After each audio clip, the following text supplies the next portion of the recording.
तुम्हारा कमरा बहुत गंदा है, चादर में हलूद का दाग है, तरकारी तरकारी बुझता है, तरकारी का दाग है, कमरे में अशला है, बहुत अशला है, फुटफुट करे घुटता है और गाय में बसता है।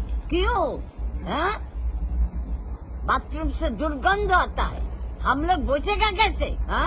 और ওই যে এক ঘাটের বড় এসি है, बस कमताई नहीं हमारे सभी कत चेष्टा करते हैं, कमताई नहीं। क्यों? जी समझ गए।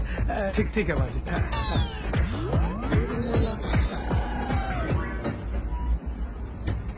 তুমি তো ভয়ঙ্কর রকমের হিন্দি বলছো।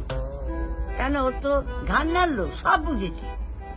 না, বুঝলি? কিচ্ছু বোঝেনি, তাই হাঁ করে তাকিয়েছিল, তারপর ঘাড় নেড়ে চলে গেছে। তাহলে কি হবে? কি আর হবে, আমরা যেমন যাচ্ছি তেমনি যাব। আরেকবার ডাকবো? কোনো ফল হবে না, এইরকম হিন্দি তো বলবে।